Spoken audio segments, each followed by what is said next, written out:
اعوذ باللہ من الشیطان الرجیم، بسم اللہ الرحمن الرحیم۔ السلام علیکم ورحمۃ اللہ وبرکاتہ۔ دوستوں اور ساتھیوں، آج میرا لائیو آنے کا ایک خاص مقصد ہے۔ میں آپ کے سامنے کچھ چند باتیں رکھنا چاہتا ہوں جس پہ آپ تمام کو غور و فکر کرنا ہے، مسلمان بھائیوں میں اس بات کو عام کرنا ہے۔ میں امید کرتا ہوں جو میں بات کہوں گا آپ اس کو کوشش کریں گے دوسروں تک پہنچائیں گے۔ آج کل آپ نے بڑی تعداد میں سنا ہے کہ ہمارے گھر کی بچیاں غیروں میں جا رہی ہیں مرتد ہو کر، اسلام کو چھوڑ کر۔ اس کی کیا کیا وجوہات ہیں، میں کچھ بات آپ کے سامنے رکھنا چاہوں گا۔ ہمارے ساتھ میں چند باتیں ہیں جو میں آپ سے عرض کرنا چاہتا ہوں۔ اسلامی تعلیمات کہ جب ہمارے گھر میں ماں کی گود ایک مدرسہ کہلاتی ہے، اور مدرسہ جب بچپن کی باتیں آج بھی ہمیں یاد ہوں گی، جب ماں ہمیں کہانی سنایا کرتی تھی یا ہمیں کلمہ سکھایا کرتی تھی یا ہمیں نماز کے طریقے اور وضو کے طریقے سکھایا کرتی تھی، کیا آج کی مائیں اس چیز کو سکھا رہی ہیں؟ عموماً ہم غور کر رہے ہیں کہ ہمارے گھر کی خواتین اپنے موبائل، اپنے ٹی وی، اپنے پروگرام اور فضول کی باتوں میں وقت برباد کرتی ہیں، جس کے نتیجے میں ہماری اولاد جو ہے وہ اسلام سے بے خبر ہے۔ تو سب سے پہلی بات جو میں عرض کر رہا ہوں، پہلا نمبر کا ہمارا یہ ہے کہ اپنے بچوں میں اسلامی تعلیمات کو، بنیادی تعلیمات کو جو ہم پر فرض ہیں ان تک پہنچانا، کہ ہم اسے پہنچائیں۔ اور آپ اسے گانٹھ باندھ لیجئے کہ ہمیں اپنے بچوں کو اسلامی تعلیم تربیت دینی ہے۔ دوسری بات، ہم اپنے بچوں کو کس معاشرے میں چھوڑ رہے ہیں، کن اسکولوں میں بھیج رہے ہیں، کس ٹیوشن سینٹر میں بھیج رہے ہیں جہاں پر لڑکے اور لڑکیاں ایک جگہ پڑھتے ہیں۔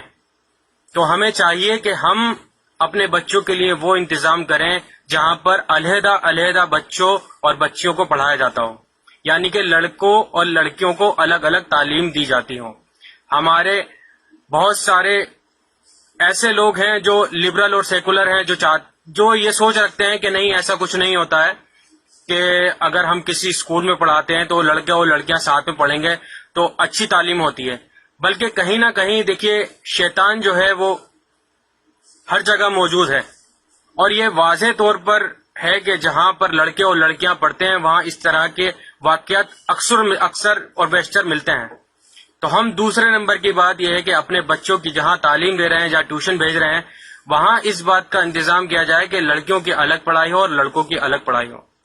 تیسرا نمبر، ہم اپنے بچوں کی سہولت کے لیے انہیں موبائل دیتے ہیں تاکہ وہ ٹیوشن سینٹر یا اسکول جائیں اور راستے میں انہیں کوئی دشواری نہ ہو، تو اس چیز کے لیے ہم اپنا موبائل دیتے ہیں بچوں کو۔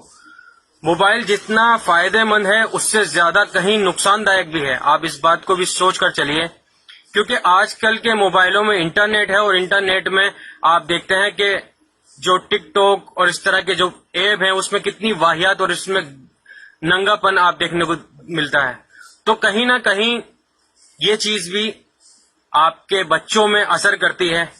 اور اسی کے ساتھ میں ایک بات اور عرض کرنا چاہتا ہوں، جب آپ کا بچہ تھوڑا سمجھ بوجھ رکھنے لگے تو آپ اسے اسلامی نظام کے حساب سے آپ اسے سمجھائیں کہ اس طرح کے کپڑے پہننا چاہیے، اس طرح کے کپڑے پہننے نہیں چاہیے۔ سطر کیا ہوتا ہے آپ اسے سکھائیں۔ اگر اسے بچپن میں ہی آپ سکھائیں گے، بیٹا اسکرٹ مت پہنیے، اس سے سطر کھلا رہتا ہے اور شیطان کھلا حملہ کرتا ہے۔ جب ہم بچوں کو یہ چیز سکھائیں گے بچپن سے تو ان کی شرم و حیا باقی رہے گی، نسبت کہ وہ جب بڑے ہو جاتے ہیں ان کے اندر شرم و حیا بالکل ختم ہو جاتی ہے۔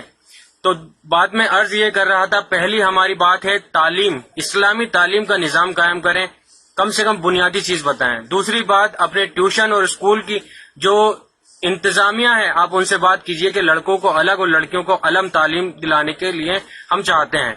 تیسری بات، بچوں کو جو موبائل دے رہے ہیں آپ، وہ کی پیڈ والا فون دیجئے اگر مجبوراً ہے تو۔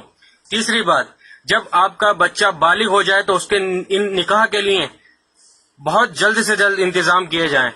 پانچویں بات میں عرض کروں گا کہ آپ یہ عزم کریں کہ آپ بارات کا حصہ نہیں بنیں گے، کیونکہ بارات اسلام کا حصہ نہیں ہے، اسلام کا حصہ نکاح ہے، اور نکاح کے لیے مسجد میں۔ اور چھٹی بات کہ فضول رسم و رواج سے آپ بچیں، جیسے اپٹن، مائیوں، لال خط اور یہ اللہ بلا کے جو پروگرام ہیں آپ اس سے بچیں۔ بے آبرو ہونے سے بچ جائیں گی، کیونکہ ایک کیس نہیں ہے، مرتد ہو گئے ہیں ہمارے گھر کی بچیاں۔ تو میں نے 6 باتیں عرض کری ہیں۔ پہلی بات اسلامی تعلیمات، دوسری بات ٹیوشن سینٹر اور اسکول میں آپ یہ نگاہ رکھیں کہ لڑکے اور لڑکیاں ایک جگہ ساتھ میں نہ پڑھیں۔ تیسری بات موبائل اگر بہت زیادہ ضروری ہے تو کی پیڈ والا فون دیں، ٹچ والا فون نہ دیں۔ چوتھی بات نکاح میں دیری نہ کریں، لڑکا ہو یا لڑکی۔ پانچویں بات بارات کا حصہ نہ بنیں، اور چھٹی بات فضول رسومات سے بچیں۔ اسی کے ساتھ میں اپنی بات کو ختم کرتا ہوں، اور ان باتوں پہ غور کرنے کی بہت ضرورت ہے۔ السلام علیکم ورحمۃ اللہ وبرکاتہ۔